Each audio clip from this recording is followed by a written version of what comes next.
예, 기재의 간사 유성글 의원입니다. 지금 난방비 관련돼서 우리 송원석 수석께서 아주 그 차트 도표까지 이렇게 준비를 해서 아주 설명을 잘 해주셨습니다. 지금 국민들, 특히 취약계층 서민들이 이 난방비 급등으로 매우 힘들어하고 있습니다. 정부와 국민의힘은 문제 해결을 위해서 합리적이고 그리고 최선의 방안을 마련하기 위해서 노력하고 있다는 말씀드립니다.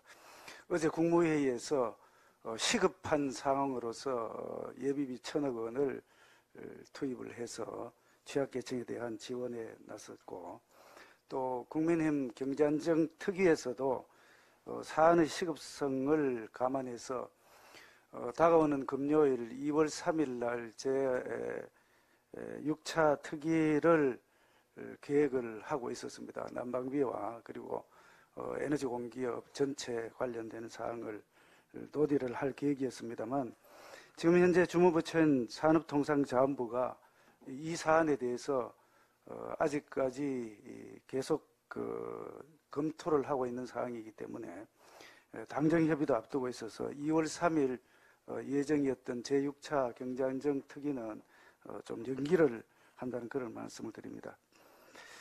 제가 설 연휴 직후에 열린 그 원내대책회의 지난 1월 25일이었습니다. 그때도 언급을 했듯이 최근 난방비 문제가 지난 정권의 잘못된 에너지 정책의 후폭풍이다, 이런 말씀을 드린 바가 있습니다. 지난 정권 동안 상승세를 보였던 국제 천연가스 가격, 좀 전에 차트에 나타났습니다만, 작년 2월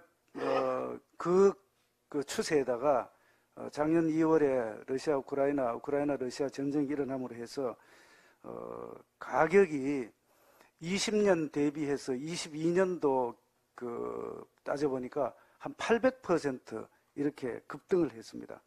그럼에도 불구하고 민수형 도시가스 가격을 2000년 7월 이후에 지난 문재인 정권에서는 사실상 조정을 전혀 하지 않았습니다.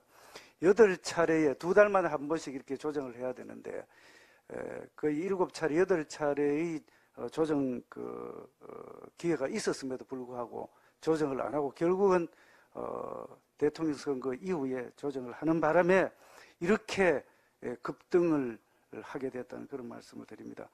그러다 보니까 가스공사 미수금, 다른 데서는 적자로 이렇게 됩니다만, 이거는 반드시 받아야 되기 때문에, 원료비 연동제가 돼서 반드시 받아야 되기 때문에 미수금이라고 표현하는데, 21년 1분기에 2조 8천억이었던 것이 3분기에는 5조 7천억, 거의 한 3배 정도 늘어났고, 그 이후에 작년 11월 기준으로 해서 한 9조 원 정도, 지금 1, 4분기는 한 14조, 15조 정도, 만약 이런 상태가 그대로 된다면 이렇게 지금 추산이 되고 있습니다.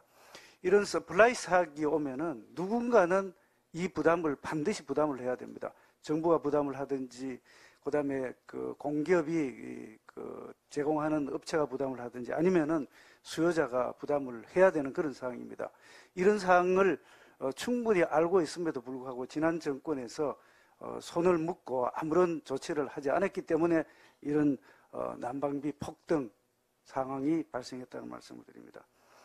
국민의힘에서는 경제안정 특위를 포함해서 경제 관련 사항에 대해서는 정부와 긴밀히 협의해서 국민 부담이 최소한 되도록 그렇게 노력하겠습니다. 이상입니다.